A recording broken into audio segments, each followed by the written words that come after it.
स्वागत है। आज आपको ले चलते हैं, घोड़े पर बैठाते हैं सभी को। आप लोगों को बड़ी दिली इच्छा होगी ना घोड़े पे बैठने की। अच्छा, चलेगा। तो आप लोग भारी प्रसन्न हो रहे हैं, ऐसे कि 15वें संस्कार की चर्चा चल रही है। अभी 15वें संस्कार में समय है ना, चलेगा। हाँ, उसके बाद फिर जीवन में किसी भी प्रकार के संस्कार की मनुष्य को इच्छा नहीं रहती कि अब कोई और संस्कार हो। वो अंतिम लोग वाह कर ही देते हैं कि चलो ये हम ही कर देते हैं।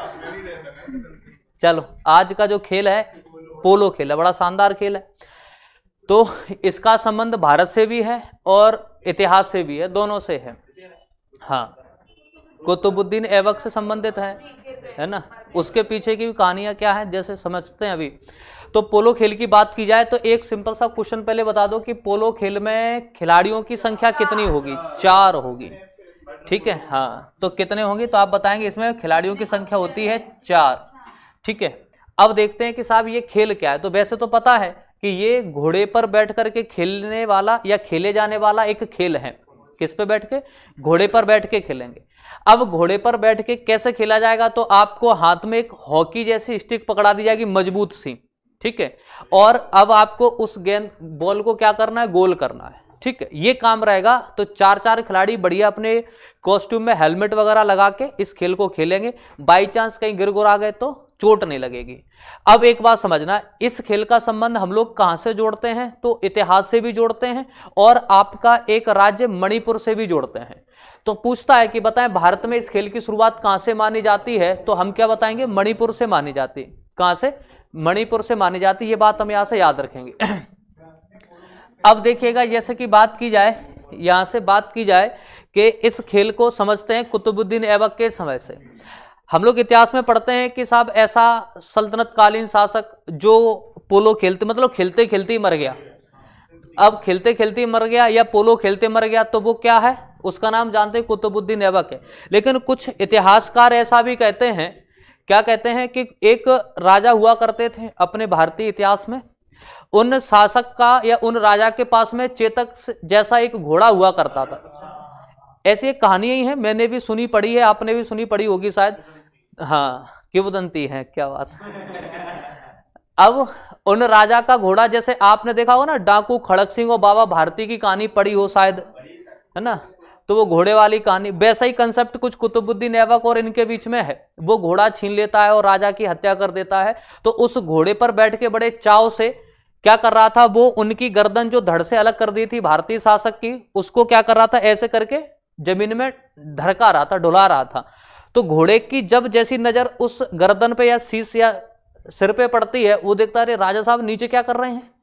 तो एकदम से वो आक्रोशित हो जाता है। वो घोड़ा 2 पैरों पे खड़ा हो जाता है और घोड़े से गिर के क्या होती है? कुतुबुद्दीन ऐबक की मृत्यु हो जाती है।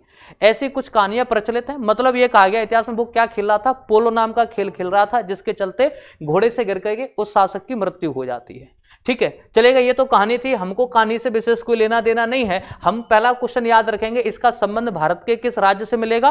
तो मणिपुर से मिलेगा। लेकिन साहब जब आपसे पूछेगा आधुनिक शुरुआत किसने करवाई, तो क्या आंसर करोगे?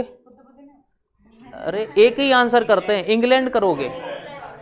तो जब भी किसी भी खेल के मॉडर्न तरीके से शुरुआत करवाएगा, आधुनिक शुरुआत करवाएगा, तो वहां पे आपको ब्रिटिश के पास जाना है, इंग्लैंड के पास जाना है, और किसी को हम सोचेंगे भी नहीं, है ना। तो यहाँ पे आंसर अभी हम लोग याद रखेंगे। अब देखें अगली बात, ये कुतुबुद्दीन की बात अपनी यहाँ पे क्लियर होगी। अब देखें, इस खेल के लिए कुछ शब्दों का प्रयोग करते हैं शब्दावली के रूप में। क्या क्या आते हैं? जैसे मैलेट कहते हैं हड्डी को, बंडर, बंकर या चुक्का, चक्कर जैसे शब्दों का प्रयोग यहाँ पे किया जाता है, ठीक है। शब्द ही ऐसे हैं, क्या किया जाए। तो आप इनको 1-2 को याद रखो, जैसे बंगर, बंडर, ठीक है, चुक्का, चक्कर जैसे शब्दों का यहाँ पे हम लोग प्रयोग करते हैं। अब देखो, हाँ, घोड़े से गिरेंगे तो हड्डियां टूटने की संभावना रहेगी, हाँ, और गिरेंगे तो सबसे पहले हो सकता है चक्कर ही आ जाए, है ना। चलेगा। अब देखो, अब देखते हैं यहाँ पे ये क्वेश्चन इंपोर्टेंट बन सकता है कि हमसे पूछेगा बताइएगा कि भारत में सबसे पुराने क्लब के रूप में हम पोलो का क्लब, सबसे पुराने क्लब के रूप में कौन सा क्लब याद रखें? तो आप याद रखेंगे सबसे पहले असम में बनाया गया था 1859 में, 1859 में। यानी कि आपके पोलो खेल से रिलेटेड एक क्लब बनाया जाएगा। और कब बनाया गया था? तो 1859 1859 में बनाया जाएगा। कहां पे? असम में बनाया गया।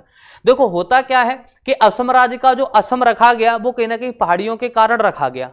किसके कारण रखा गया? भारत की एक प्रकृति बहुत शानदार है, मतलब भारत की क्या, भाषा की प्रकृति एक बहुत शानदार है कि हम शब्द को समझ जाएं तो सारी बातें समझ सकते हैं। शब्द का थोड़ा सा भाव या अर्थ समझ गए तो आप बहुत सारी बातें समझ सकते हैं। आ और सम, जो चीज सम नहीं है माने समान नहीं है, समतल नहीं है, वो क्या है? असम। तो आप पढ़ते हैं ना, जैसे कई सारी पहाड़ियां वगैरह का क्षेत्र ही है, तो अच्छा आप पहाड़ियों वाले क्षेत्र में क्या खेल खेल रहे हैं? पोलो खेल रहे हैं।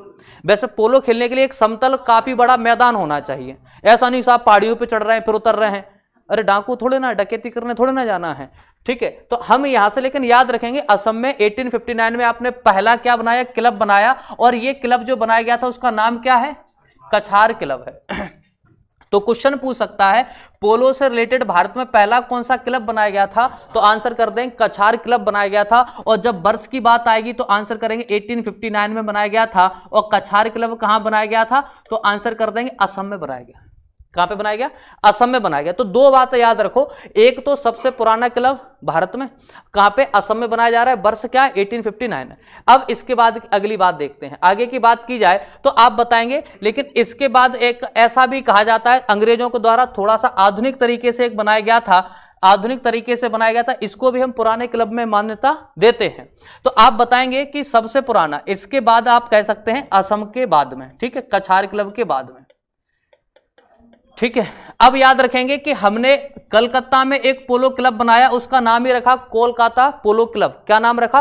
कोलकाता पोलो क्लब नाम रखा। और 1862 में 1862 में बनाया जाएगा। कब बनाया गया था? 1862 में बनाया जाएगा। ये बात हम यहां से याद रखेंगे। अब जरा समझना, ये अब देखो पहला मैच जो इंटरनेशनल लेवल पर आयोजित किया जाएगा, अंतरराष्ट्रीय स्तर पर आयोजित किया जाएगा, कब किया जाएगा? 1886 में किया जाएगा। कब किया जाएगा? 1886 में। कौन कौन खेल रहे हैं? आपका यूएसए, अमेरिका और इंग्लैंड के बीच में आयोजित हो रहा है। अब देखो जरा सुनिएगा, सबसे पहले आप 1859 याद रखेंगे। इसके बाद आप 1859 के बाद में याद रखेंगे 1862। और इसके बाद आप याद रखेंगे 1886। अब क्या है? इसका नाम है कछार क्लब। इसका नाम क्या बताएंगे? इसका नाम बताएंगे कछार क्लब। और इसका नाम बताएंगे कोलकाता क्लब, या कोलकाता पोलो क्लब बता सकते हैं, कोलकाता पोलो क्लब बता सकते हैं। ठीक है, कोलकाता बनाया गया था तो नाम रख दिया इसका कोलकाता पोलो क्लब। तो यहां पे हम इस बात को यहां से याद रखेंगे। अब पूछ रहा है ये क्या है, तो आप बताएंगे ये पहला इंटरनेशनल क्या है? ये पहला इंटरनेशनल क्या है? तो हम बताएंगे ये आपका पहला मैच हो रहा है अमेरिका और किसके साथ में? आपके इंग्लैंड के साथ में। तो ये 3 पॉइंट हमें यहां से याद रखना है, जहां से हमारी एग्जाम में कुछ क्वेश्चंस हो सकते हैं बन जाए। एक 1859, 1862 और 1886। ठीक है, आप याद रखेंगे कछार कोलकाता और आपका ये इंटरनेशनल मैच कछार कोलकाता। कछार बनाया जाएगा कहां पे? असम। ठीक है, इसके पहले हम नॉर्थ ईस्ट में एक और बात याद रखेंगे, मणिपुर। एक और बात याद रख लेंगे, मणिपुर, जहां से हमें शुरुआत पता चलती है पोलो खेल के बारे में। ठीक है, ये पॉइंट और हम यहां से याद रख लेंगे। तो ये है कि शुरुआत की सारी व्यवस्थाएं अपनी क्लियर हो जाएंगी।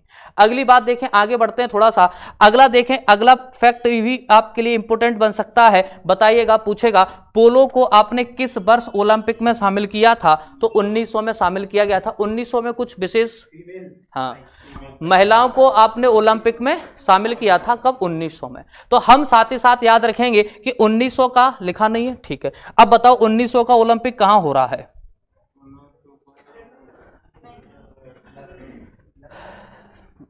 अब मैंने वैसे तो ऐसे याद करवाया था कि 1900 का ओलंपिक में कौन शामिल हो रहा है पहली बार? फीमेल। और फीमेल से रिलेटेड कोई यूरोपियन कंट्री फेमस हो? स्वराज सुंदरियों का देश कहते हैं पेरिस। ठीक है, चलिएगा, तो ये कहां पे हो रहा है?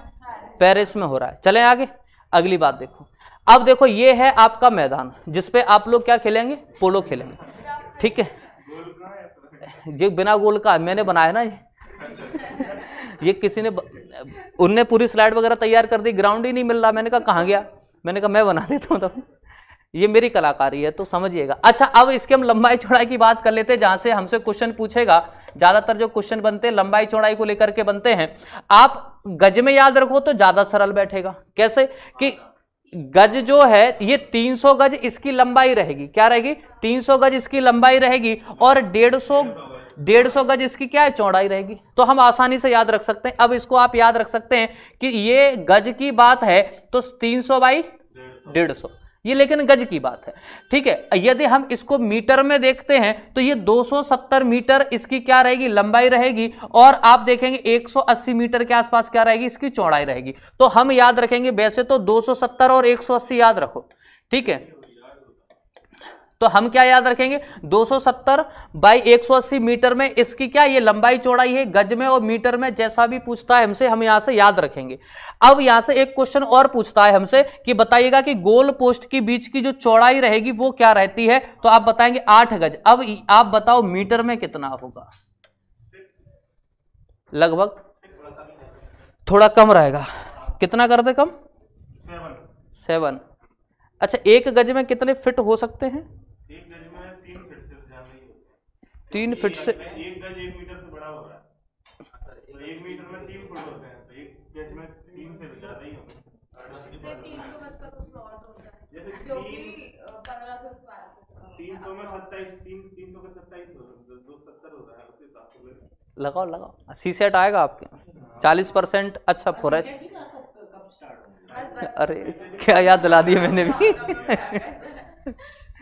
नहीं, मैं तो वैसे बस बात कर रहा था। 300 का 30 कितने परसेंट होगा, 300 का 10% होगा ना, तो ये लगभग 6.5 के आसपास जाएगा क्या, नहीं 7.2। हाँ, तो अपन अप्रोक्स की बात कर रहे हैं, 725 या 6.5 के आसपास इसको रख लेते हैं, ठीक है। मेरा तो एक अंदाज है कि 6 साढ़े 6 के आसपास होना चाहिए। तो आपने इसको मीटर में याद रखा, 6.25 या 6.5 मीटर के आसपास रहेगा। अब हमें याद क्या रखना है, क्वेश्चन क्या बनेगा, क्वेश्चन एग्जाम में पूछेगा बताइएगा कि पोलो मैदान के लिए लंबाई और चौड़ाई या इसका मैदान जो रहेगा उसका साइज या आकार क्या रहेगा। तो यदि मीटर की बात करता है तो 270 बाई 180 याद रख लेंगे, और यदि गज की बात करता है तो 300 बाई 150। अच्छा, मैदान जो होगा ज्यादातर सभी मैदान कैसे होते हैं, आपके आयताकार होंगे, ठीक है। कैसे होते हैं, आयताकार होंगे, लंबाई चौड़ाई इनकी याद रखेंगे कैसे होते हैं, आयताकार होते हैं। अब इस मैदान में आप क्या करेंगे, चार खिलाड़ी जो रहेंगे अलग अलग टीम की, घोड़े पे बैठ करके अपने अपने गोल करने का काम करेंगे। अब देखो, अब पोलो एक टीम खेल है, पहला क्वेश्चन यही बन जाता है। पोलो कैसा खेल है आपसे पूछेगा, एकल यानी कि सिंगल प्लेयर होता है, डबल प्लेयर होता है, या आपका मल्टीप्लेयर होगा। तो हम बता दें, एक ये क्योंकि मल्टीप्लेयर इसलिए क्योंकि टीम वर्क में काम करेंगे, अकेला कोई खिलाड़ी यहां पे नहीं खेलेगा, क्योंकि हमें पता है इस खेल में कितने खिलाड़ी होने चाहिए, 4 खिलाड़ी होने चाहिए, ये बात हम यहाँ पे जानते हैं। और ये सिंपल सी बात हम जानेंगे कि घोड़े पे बैठ करके खेल रहे हैं और एक दूसरे के खिलाफ खेलेंगे और गोल करना इनका मुख्य उद्देश्य रहेगा। ये सब बातें हमें यहाँ पे पढ़नी नहीं है, लेकिन ये एक बात यहां से याद रखेंगे कि कोई सा भी खेल हो, फेमस करने की जब बात आएगी तो वो ब्रिटिश को क्रेडिट जाएगा, ठीक है। क्योंकि इनके पास उस समय पैसा भी था, इनके पास उस समय शोहरत दौलत सब कुछ थी और समय भी था। जिसके पास पैसा है, दौलत है, शोहरत है, उसके पास समय भी पर्याप्त है, ठीक है। अब देखना, जैसे मैं बताऊं ना कि आपने देखा रईसों की शादियों के बारे में सुना होगा, शादी के बाद वो कहीं दूर देश घूमने गए, अपने यहाँ का आदमी बेचारा रजाई गद्दे टेंट के जग गिलास में बटोरने में लगा है, वो कहीं नहीं जा सकता, क्योंकि उनके पास ना तो पैसा है और पैसा नहीं है तो समय भी नहीं है, सीधी सीधी बात है ना। तो अब देखिएगा, तो ब्रिटिश काल में याद रखेंगे कि जितने भी खेल अपने यहां पे देखेंगे आप 1700 के बाद में, या लगभग आप 18वीं सदी से देखते हैं और 19वीं सदी तक इन्होंने भारत में क्या पूरे विश्व में हर चीज का बड़ा ही अच्छे तरीके से प्रचार प्रसार किया खेलों का। अब देखें यहां पे, इसमें एक खिलाड़ी प्लास्टिक की या लकड़ी की गेंद हो सकती है, उसको क्या कर रहा है, गोल करेगा, ठीक है। और किससे करेगा, तो मैंने बताया हॉकी जैसी स्टिक उनको दी जाएगी और घोड़े पर बैठ करके गोल करता है। अच्छा, इसके लिए खिलाड़ी को घुड़सवार होना जरूरी है या नहीं, बेहतर मेरे जैसे व्यक्ति को बैठा दिया जाए, ठीक है, तो ऐसा शानदार खेलेगा। अब देखो कि इस खेल को परंपरागत तरीके से कैसे खेलेंगे, खुले मैदान में, इसलिए क्योंकि साहब जब तक घोड़े रफ्तार में नहीं दौड़ पाएंगे, स्पीड में नहीं दौड़ पाएंगे, तब तक पता चला कि अपना घोड़ा अभी बेचारा, नहीं कहते कि पुराने जमाने की जो मोटरसाइकिल हुआ करती थी कि अभी वो पिकअप बनाएंगे तब तेज दौड़ेंगी, और अपना घोड़ा भी चल ही रहा है कि साहब इसको 10-20 मिनट लगते हैं थोड़ा सा रूटीन में आने में, तब तक पता चला सामने वाली टीम ने 2 गोल कर दिए, ठीक है, अब आपका पिकअप बनेगा, तब तक उन्होंने लीड बना दी आपके ऊपर। अब देखो हर टीम में जो खिलाड़ियों की संख्या रहेगी वो कितने होते हैं? 4 खिलाड़ी होते हैं। सीधे सीधे क्वेश्चन आते हैं यहां से। अब देखो इसकी यदि हम शुरुआत करते हैं इतिहास के बारे में, तो ऐसा कहा जाता है इसकी उत्पत्ति या इस खेल की सबसे पहली जानकारी फारस में मिली थी। अब फारस में हम इसको पोलो नहीं कहते थे, हम इसको पुलू कहते थे। क्या कहते थे? फारस में इसको हम लोग पुलू के नाम से जानते थे। कहां है ये लिखा है, तो आप बताएंगे फारस में इसको हम किस नाम से जाना करते थे? पुलू के नाम से जाना करते थे। ये बात याद रखेंगे। और वहां पे आप बताएंगे कि ये शुरुआत कब मिलता है? 525 ईसा पूर्व। और थोड़ा सा आगे आओ, 776 ईसा पूर्व या बीसी किससे संबंधित है? एथेंस ओलंपिक से है ना। हम यहाँ पे 525 यदि बीसी की बात करते हैं तो आप यहां से बता सकते हैं कि ऐसी जानकारी मिलती है कि आपका पुलू या पोलो खेल फारस में खेला गया था या फारस में खेला जाता था। तो यहां से हमने एक बात और याद रखी कि इतना पुराना है कि कितना पुराना है? अभी तो रुको, ओलंपिक इससे और पुराना है, ज्यादा पुराना थोड़े ना है। तो आप बताएंगे कि ओलंपिक तो 776 बीसी में कब खेला जाता था? आपके एथेंस यूनान में खेला जाता था। और इस समय के आसपास तो उस पर रोक लगा दी थी, बैन लगा दिया था थियोडेल्पस नाम के राजा के द्वारा। वहां पे ध्यान होगा आपको थोड़ा बहुत, तो उस पर बैन कर दिया गया था इस समय पे। तो अच्छा, कुछ इसको कहां से संबंधित मानते हैं कुछ लोग? मणिपुर से। तो हम तो यही कहेंगे साहब मणिपुर का ही खेल है, फारस हमको तो नहीं पता, हम कहां का मानते हैं? हम तो मणिपुर का मानते हैं। ठीक है, चलेगा। लेकिन बाई चांस पूछता है बताओ पुलू किस खेल का पुराना नाम है? तो वो चीख के कह रहा है, चिल्ला चिल्ला के कह रहा है भाई साहब लगा दो हमें, है ना। तो अपने आप आंसर बन जाएगा, तो यहां तो दिक्कत नहीं आएगी। अब देखो अगली बात भारत की बात करें तो भारत में आप बताएंगे कि भारत में यह खेल जो आया था वो 10वीं रेजिमेंट है, एक हुसार रेजिमेंट है।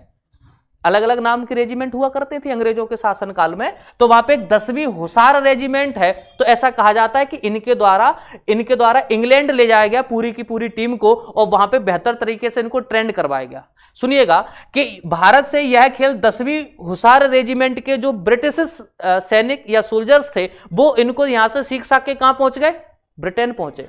अब ब्रिटेन में जाकर के खेलेंगे। ऐसा नहीं कि हमने ही हर चीज अंग्रेजों से सीखी है, अरे अंग्रेजों ने भी हमसे बहुत कुछ सीखा है, ऐसी बात नहीं है। वो लोग नहीं बताते तो क्या हो गया, हमें क्या पता नहीं है? ठीक है, हमें सब कुछ पता है। अगली बात देखो, तो आप याद रखेंगे भारत से यह खेल कौन सी रेजिमेंट लेकर के जा रही है? तो आप बताइए, ये होशियार थे। देखो होशियार थे इसलिए यहां पे सीख गए, होशियार थे और इसलिए सीख गए, और जाके कहां खेल रहे हैं? ब्रिटेन में खेलेंगे, इंग्लैंड में खेलेंगे। तो अब माना कि कोई डफर टाइप के लोग होते तो इतना जल्दी नहीं सीख पाते। तो कौन सी रेजिमेंट थी? होशियार रेजिमेंट थी। होशियार रेजिमेंट से याद रखेंगे होशियार रेजिमेंट। ठीक है, अगली बात देखो, इस खेल में आमतौर पर सभी खिलाड़ी हेलमेट पहनते हैं। हाँ, स्वाभाविक सी बात है, पहनना भी चाहिए। बाई चांस की बात है भाई, गिर गिरा गए तो घोड़े हैं, है ना, तो कुछ खतरा भी हो सकता है। हम बात करते हैं कुछ भारतीय खिलाड़ियों के बारे में। ये नाम हम यहां से याद रखेंगे। पद्मनाभ आपके एग्जाम में शायद पूछ ले, वैसे अभी तो नहीं पूछा गया कुछ एग्जाम में, लेकिन शायद पूछ ले। ठीक है, हालांकि रिसेंटली नहीं, 2017 के आसपास की घटना है, इसलिए हम थोड़ा सा उसको बस दिमाग में रखेंगे और अच्छे से याद भी रह जाएगा, ऐसी बात नहीं कि भूल जाए। तो क्या याद रखना है? देखो ये तो अभी नाम आगे चर्चा करेंगे इनके बारे में। कुछ खिलाड़ियों की बात कर लेते हैं, जैसे ये यहां कैसे आ गए? चलो लेफ्टिनेंट आएंगे आपके, लेफ्टिनेंट कर्नल रवि राठौड़। अब पूछेगा बताओ लेफ्टिनेंट कर्नल रवि राठौड़ का संबंध किस खेल से है? तो आप बताएंगे पोलो से है। अच्छा, मैंने शायद शुरुआत में बताया होगा कि आपका सज्जनों का खेल, रईसों का खेल,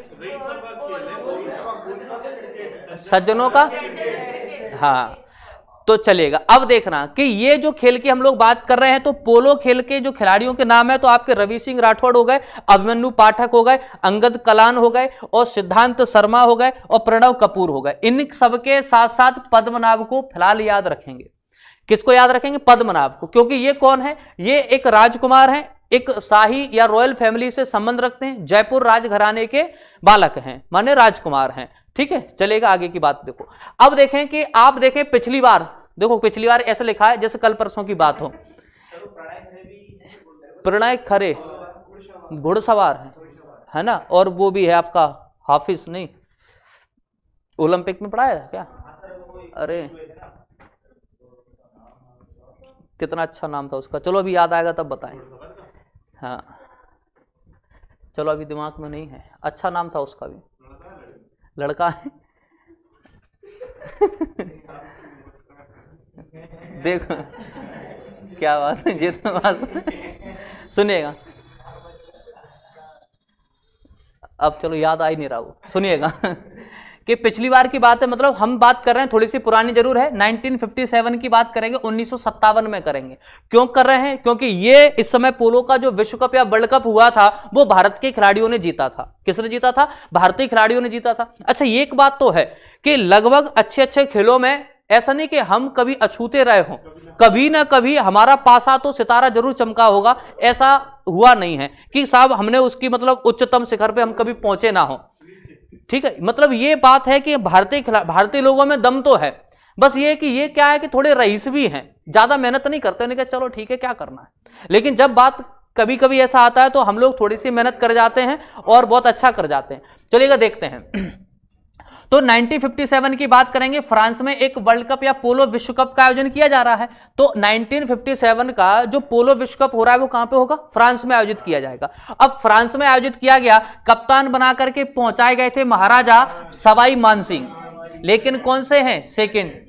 तो अब याद रखेंगे, अब तो बात समझ में आ गई ना, जब लिखा है सवाई मानसिंह द्वितीय तो अब अंधा भी बता देगा, बहरा भी बता देगा कि जयपुर के होंगे, है ना। तो अब हमें पता चल गया कि जयपुर राज घराने के एक राजा हैं जिनका नाम है महाराजा सवाई मानसिंह द्वितीय या सेकंड, और अब ये कप्तान बना करके भेजे गए थे फ्रांस के पोलो वर्ल्ड कप में पार्टिसिपेट करने के लिए जा रहे हैं। कहां पे गए थे? तो आप बताएंगे पोलो वर्ल्ड कप में जाएंगे, कहां पे हो रहा है ये? तो आप बताएंगे फ्रांस में हो रहा है। अब देखें वर्तमान वर्ल्ड कप को, क्योंकि ये वर्ल्ड कप हम लोग जीते, बहुत बेहतर प्रदर्शन किया, तो इसका नाम ही रख दिया जयपुर वर्ल्ड कप के नाम से। सोचिएगा, हाँ, तो आप इसको क्या कहते हैं? पोलो जयपुर वर्ल्ड कप या जयपुर वर्ल्ड कप के नाम से इसको जानने लगे, पहचान मिली। तो कहीं ना कहीं ये अपने आप में बहुत बड़ी बात है कि साहब राजा महाराजाओं के द्वारा, अच्छा राजा महाराजा पहले ऐसे खेल खिला करते थे, ऐसा नहीं कि साहब लगे दौड़ अंग्रेजों की तरह दौड़ने भागने धूप में, ना, आराम से घोड़े पे बैठे, चक आराम से टहलते रहेंगे, घोड़ा काम करता रहेगा। अब मतलब फिजिकली हार्डवर्क तो है लेकिन उतना ज्यादा नहीं है। हेलमेट वेलमेट लगाएं, सुरक्षित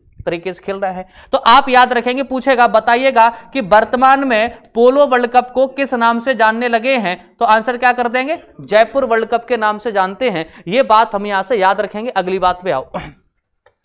1982 की बात करें, 1957 के बाद में, तो अगला नाम याद रखेंगे भवानी सिंह।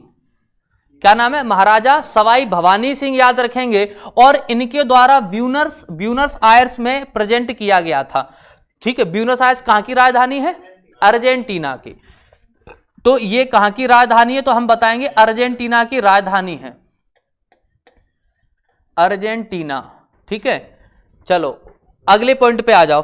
पद्मनाभ, अभी बात कर रहे थे ना, पीछे बात कर रहे थे कि पद्मनाभ कौन है। 2017 में ये मेरे हिसाब से 18-20 साल के आसपास उम्र थी, या 17-18 के आसपास ही उम्र रही होगी।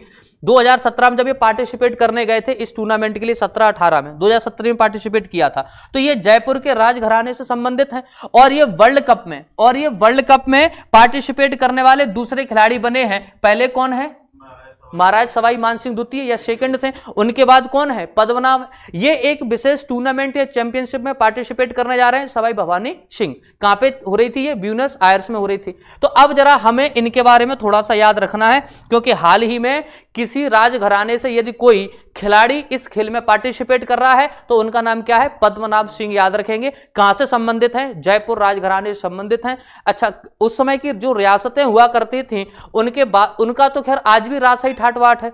हम तो खैर लोग जीता जागता डेमो देखते ही रहते हैं रोज, क्योंकि हम लोग खुद ऐसे रियासतकालीन क्षेत्र में रह रहे हैं, सब पता है आप लोगों को। चलेगा, पद्मनाभ की बात करते हैं। तो इनकी जो आरंभिक शिक्षा हुई थी वो अजमेर के मेयो कॉलेज में हुई थी। कहां पे हुई थी? मेयो कॉलेज, ध्यान है ना?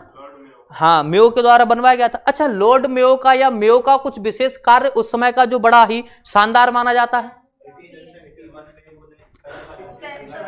हाँ, सेंसस या जनगणना। ठीक है, वो रेगुलर थी या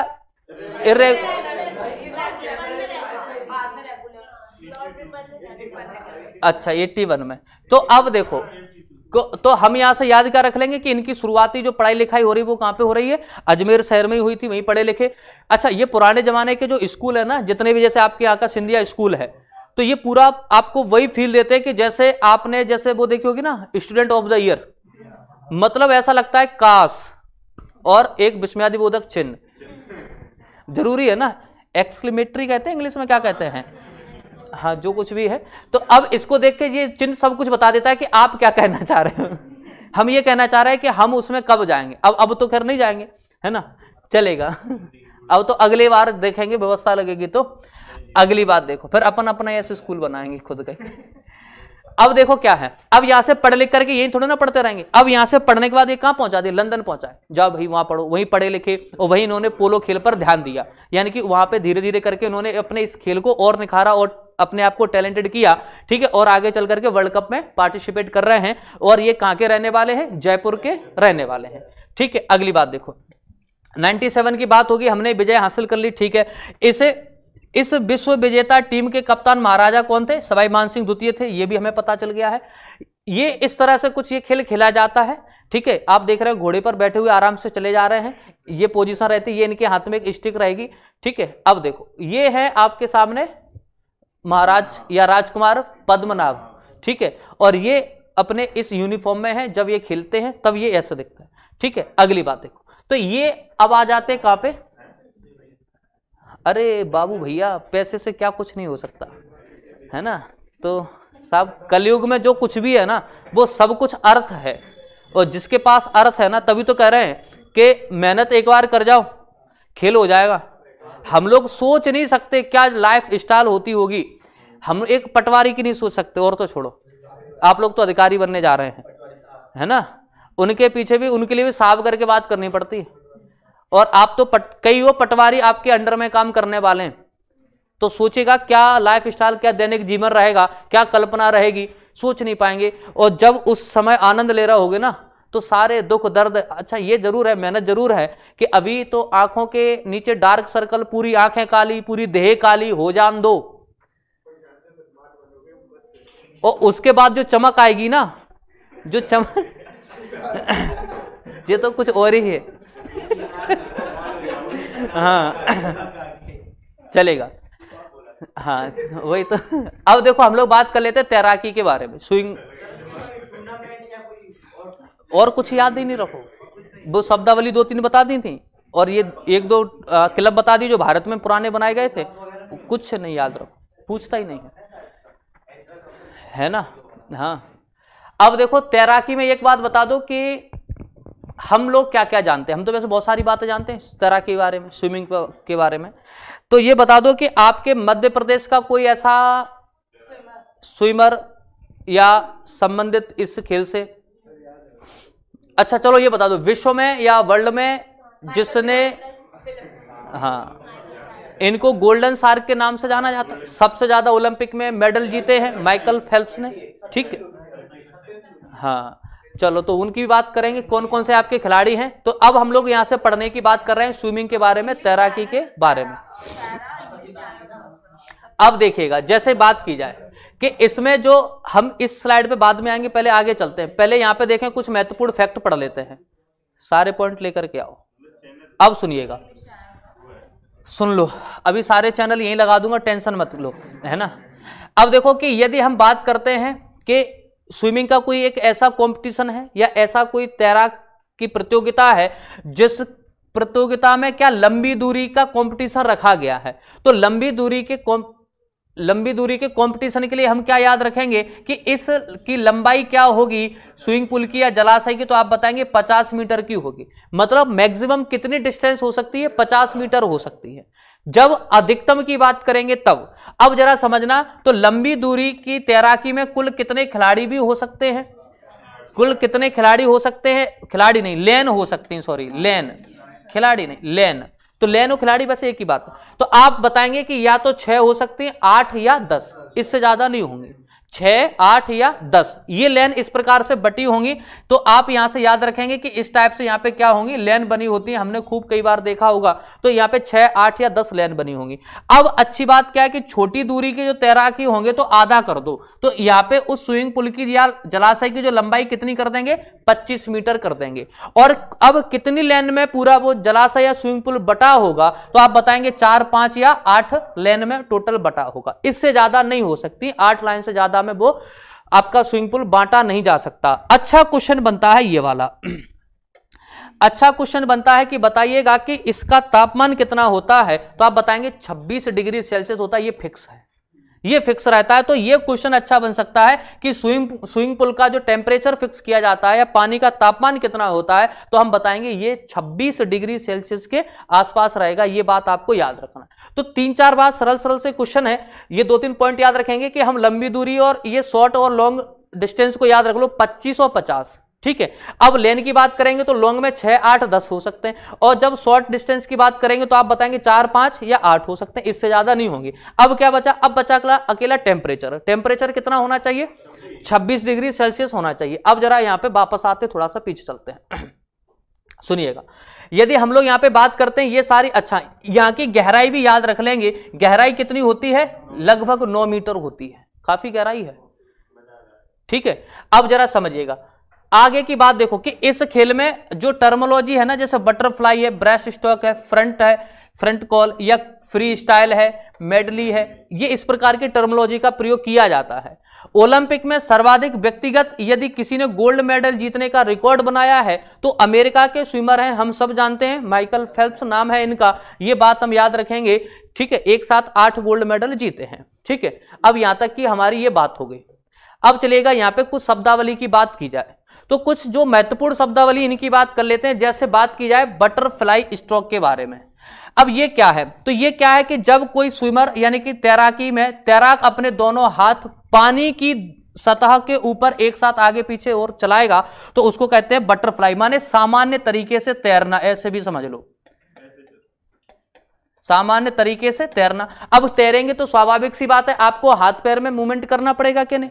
अब मान लो कि मेरे जैसा आदमी जिसको तैरना नहीं आता, पानी में पटक दिया तो गुड़ गुड़ करके या तो ऊपर जाएगा या गति का तीसरा नियम लगेगा, नीचे जाओ और सीधे, ठीक है। तो वैसे तो एक फिजिक्स का नियम यहां नहीं लग रहा, पानी में नहीं लगता, छत से लग सकता है। छत से कोई नीचे गिरेगा और सीधा कहां जाएगा? तो गति का कौन सा नियम हो जाता है? तीसरा नियम ही तो होता है, अरे क्रिया के प्रति एक्शन रिएक्शन क्या कहते हैं उसको। अगली बात देखो, बैक स्ट्रोक की बात की जाए तो आप बताएंगे इसमें तैराक पीठ के बल लेट करके क्या करेगा? तैरना शुरू करता है, ठीक है, उल्टा तैरेगा, यानी कि फेस ऊपर रहेगा, ऐसे करके नहीं तैरेगा, ऐसे करके आराम से लेट के तैर रहा है बड़े आनंद के साथ में, ठीक है। ये बन गया बैक स्ट्रोक। अगली बात देखो, ब्रेस्ट स्ट्रोक की बात करें तो अपने शरीर व चेस्ट छाती को संतुलित करके दोनों कंधे पानी की सतह के बराबर में रखता है। माने ऐसा नहीं कि थोड़ा सा डूब के नहीं तैरेगा, पानी की सतह को खुद को ऊपर उठाने की कोशिश करता है, मतलब उसका पूरा शरीर पानी में नहीं डूबा रहेगा, इस तरीके से ये तैरेगा, ठीक है। तो अब देखो जैसे आपने पढ़ा है, जैसे फ्री स्टाइल है, रिले है, मेडली है, ब्रेस्ट स्ट्रोक है, यानी कि ज्यादातर स्ट्रोक शब्द का प्रयोग तैराकी में किया जाता है ज्यादातर, है ना। प्लेटफॉर्म है, समरसाल्ट है, ट्विस्ट है, ये इस प्रकार के शब्द हम यहां से याद रखेंगे जिनका संबंध किससे? आपके तैराकी से है। ये कुछ नाम हम लोग यहां से याद रखेंगे जो 2020 और 21 के लिए महत्वपूर्ण है। अच्छा एक क्वेश्चन जीके का ध्यान आ रहा है, पूछ ले, बताओ 2022 बीजिंग ओलंपिक का मैस्कॉट क्या है? 22 अभी चलो कोई बात नहीं, उसका नाम है ड्वेन। तो याद तो था, हाँ। उसमें क्या है? 2 लोग हैं, एक तो हंसता हुआ पांडा है और दूसरा जलती हुई लालटेन है, ठीक है। तो अब सीधी सी बात है, जब कोई जल रहा होगा तो दूसरा हंस रहा होगा, ठीक है, ऐसे करके याद रख सकते हो। अब देखो इसकी बात कर रहे हैं हम लोग, तो अभी उसकी भी थोड़ा सा बात कर लेंगे 1 मिनट में। हाँ, साजन प्रकाश, कितना अच्छा नाम है। अब देखो कि साजन प्रकाश की बात की जाएगी तो ये तीनों कैटेगरी में पार्टिसिपेट करेंगे आपके बटरफ्लाई में, ठीक है, और फ्री स्टाइल में 100 मीटर 200 मीटर दोनों में, है ना। अब पूछेगा ये इनकी चर्चा क्यों है? क्योंकि ये हाल ही में आपके ओलंपिक के लिए क्वालिफाई किए थे, मतलब जो हो चुके हैं 2020-21 टोक्यो ओलंपिक के लिए इन्होंने क्वालिफाई किया था। क्या नाम है? साजन प्रकाश। पूछ ले, बताएं इनका संबंध किस खेल से है? तो आप बता देंगे कहां से है, तो आप बताएंगे स्विमिंग से है। श्री हरि नटराजन ये भी बैक स्ट्रोक के लिए सिलेक्ट हुए थे, यानी कि क्वालिफाई किया था कहां पे? आपके ओलंपिक के लिए। एक नाम याद रखेंगे, माना पटेल, ये हो सकता है एग्जाम में पूछा भी जाए। मीना नहीं है, याद रखना, महिला है माना पटेल। महिलाओं के 100 मीटर बैक स्ट्रोक में इनका सिलेक्शन कैसे हुआ? कॉलेज या यूनिवर्सिटी की तरफ से ये पहुंचती हैं। तो आप बताएंगे गुजरात की रहने वाली हैं माना पटेल, और ये यूनिवर्सिटी कोटे के तहत ओलंपिक के लिए क्वालिफाई इन्होंने किया था। और ऐसा करने वाली ये माना पटेल भारत की पहली महिला स्विमर बनी है या पहली महिला खिलाड़ी बनी है। ये पॉइंट याद रखेंगे। तो क्वेश्चन पूछेगा, बताइएगा कि माना पटेल का संबंध किस खेल से है? तो हम बता देंगे तैराकी से है। और हाल ही में चर्चा में क्यों आई? क्योंकि ये ओलंपिक में क्वालिफाई किए थे। तो क्या आधार रहा, क्या उनके क्वालिफाई करने का क्या आधार रहा? तो बताएंगे यूनिवर्सिटी कोटे के तहत इनको वहां पे पार्टिसिपेट किया गया या वहां पे पहुंचाया गया था। तो ये 3 नाम अभी हाल ही में चर्चा में थे, मतलब पिछले साल चर्चा में थे। तो इनको आप याद रखेंगे। एक नाम क्या हो गया? साजन प्रकाश नाम हो गया, श्री नटराज हरि नटराजन हो गए, और आपकी माना पटेल। ये 3 नाम हमने यहां से याद रखे। ठीक है, अगली बात देखो। अब थोड़ी सी बात कर लेते हैं अपने मध्य प्रदेश के पैरा स्विमर के बारे में, क्योंकि इनको विक्रम अवार्ड भी दिया गया था और अभी 2021 का तेनजिंग नोर्गे पुरस्कार से भी सम्मानित किया गया। 20 का या 21 का? 20 का किया गया था, 21 में दिया गया था 2020 का। ठीक है, तेनजिंग नोर्गे पुरस्कार। आपको पता होगा कि तेनजिंग नोर्गे पुरस्कार किस क्षेत्र में दिया जाता है? साहसिक कार्यों के लिए किसी भी क्षेत्र में। लगभग 5-6 उनके क्षेत्र हैं, जैसे कोई हवा में, ठीक है, कोई एडवेंचर के माउंटेन क्लाइंबिंग के लिए, ठीक है, कोई पानी के लिए, ठीक है, इस प्रकार से। तो हम यहां से याद रखेंगे विश्व दिव्यांग दिवस पर उपराष्ट्रपति एम वेंकैया नायडू के द्वारा इनको सम्मानित किया गया था और मध्य प्रदेश में विक्रम अवार्ड भी मिल चुका है इनको। अगली बात देखो, मध्य प्रदेश का सर्वोच्च खेल अवार्ड से भी नवाजा जा चुका है। दूसरी बात, सत्येंद्र सिंह लोहिया ऑस्ट्रेलिया के सिडनी ओलंपिक। अच्छा, अब यहां थोड़ा सा अंतर समझना, ऐसा नहीं सोचना कि ये सिडनी ओलंपिक में पार्टिसिपेट कर रहे हैं। ये एक अलग कंपटीशन का नाम है। क्या नाम है इसका? NSW 2017, NSW 2017 state open championship. ये समझेंगे, नहीं तो शायद दिमाग में इमेज बन जाए अच्छा ओलंपिक में गए हैं ना, ओलंपिक की बात नहीं कर रहे हैं। ओलंपिक स्विमिंग NSW 2017 के स्टेट ओपन चैंपियनशिप में ये पार्टिसिपेट भाग लेंगे और गोल्ड मेडल आपको जितवाएंगे। कहां पे? ऑस्ट्रेलिया में। कहां पे दिलवा रहे हैं? तो आप बताएंगे ऑस्ट्रेलिया में इन्होंने यह मेडल आपको 2017 में दिलवाया था। ठीक है, अगली बात देखो, आगे की बात की जाए, सत्येंद्र लोहिया ने मई 2017 में ओपन वाटर सी स्विमिंग फिट में 33 किलोमीटर को पार किया था, है ना, 33 किलोमीटर तैर के। और इनको आप मिलते हैं ना वास्तविकता में, यदि देखते हो तो आप मतलब एक हम लोग अंदाज यूट्यूब पे देखना, आप लोग वीडियो सत्येंद्र लोहिया डाल के आपको पता चल जाएगा कि मतलब क्या तैराकी का तरीका है, अलग ही है। और उनकी शरीर को देखना, हम लोग बस क्या एक्सक्यूज में लगे रहते, बहाने बनाने में लगे रहते, अरे पेपर कठिन था, अरे इस बार आउट ऑफ सिलेबस क्वेश्चन दे दिए, ठीक है। तो मतलब तमाम बहाने बना सकते हैं, क्योंकि अरे सिलेक्शन हो जाता आपके तो 1-1.5 महीने तक तो नंबर ऐसे आते हैं, फेल में भी बुराई नहीं है और पास होंगे नहीं। मतलब ऐसे नंबर बता देते हैं, बीच वाले संतोषजनक वाले नंबर बता दिए 70, ठीक है, 70 क्वेश्चन सही हो गए, 140 के आसपास आ रहे हैं, तो घर वालों लग रहा है अरे यार 1-2 नंबर और क्वेश्चन सही बन जाते, लड़के का सिलेक्शन हो जाता। इतनी मेहनत की बेचारे ने, लेकिन घर वालों को क्या पता 55 ही सही हुए, घर वालों को थोड़े ना पता है। चलो देखो, अब देखें कि सबसे एक अच्छी बात जो है कि 2018 में इन्होंने इंग्लिश चैनल को पार किया था, ठीक है। 18 अगस्त 2019 को कैटलीना चैनल पार कर रहे हैं। कौन सा? 18 अगस्त 2019 को कैटलीना चैनल पार कर रहे हैं। और उसके बाद देखेंगे कि इनके द्वारा अलग अलग प्रतियोगिता में मध्य प्रदेश में 12 रजत 8 कांस्य पदक जीते गए हैं। कैटलीना चैनल पार करने वाले, ये इंपोर्टेंट है, कैटलीना चैनल पार करने वाले ये पहले एशियाई दिव्यांग स्विमर बने हैं। क्या नाम है? सत्येंद्र सिंह लोहिया, ठीक है। ये बात आप यहां से याद रखेंगे, इंपोर्टेंट क्वेश्चन बनता है, हमसे पूछता है कि आप बताइएगा कि 2018 में इंग्लिश चैनल, आप याद रखेंगे कैटलीना 2019 में, और उसके बाद याद रखेंगे कैटलीना चैनल पार करने वाले पहले एशियाई दिव्यांग या पैरा स्विमर, या क्या दे देगा? पैरा स्विमर भी दे सकता है, जैसा भी आपके पास ऑप्शन आ जाए। तो हम यहां से याद रखेंगे, नाम क्या हो जाएगा? सत्येंद्र सिंह लोहिया। अगली बात देखते हैं कि अब इन्हीं के इस कार्य के लिए 2020 का तेनजिंग नोर्गे सम्मान से या पुरस्कार से इनको सम्मानित किया गया था, ठीक है। जल साहसिक कार्य के लिए राष्ट्रीय साहसिक सम्मान है, लेकिन क्या क्षेत्र रहेगा? जल साहसिक, वाटर एडवेंचर कहते हैं, जल साहसिक कार्य के लिए इनको सम्मानित किया गया था। यह बात भी हम यहां से याद रख लेंगे। ठीक है, अब देखो आगे की बात, अच्छी चीज दिखवाते हैं। ये 2017-18 के आसपास का फोटो, जब ये आपका क्या जीत करके आए थे, क्या जीत करके आए थे, इंग्लिश चैनल जीत करके आए थे। ग्वालियर के ही हैं, रहने वाले भिंड जिले के हैं और ग्वालियर में वर्तमान में रह रहे हैं, है ना, चलेगा। वैसे आप देखोगे ना तो जलवा है। ये उस समय का फोटो है जब स्विमिंग के समय का, चलेगा। अब देखो अगली बात, ये इस समय इनको तेंजिंग, इनको जानते हैं, इनको नहीं जानते, ये अरे ये आपके एमपी हैं, विवेक नारायण सेजवलकर, नारायण सेजवलकर, आपके ग्वालियर से एमपी हैं, ग्वालियर से सांसद हैं। ठीक है, चलो कोई बात नहीं, है ना। और इनको जानते हो? चलो अगली बात देखो, अब देखेंगे यहां से, ये तो बात होगी आपकी स्विमिंग से संबंधित, जो अपने कुछ एग्जाम में पॉइंट आ सकते थे। ठीक है, इसके बाद कल हम लोगों की चर्चा रहेगी कबड्डी के बारे में। नमस्कार, धन्यवाद, जय हिंद, जय भारत।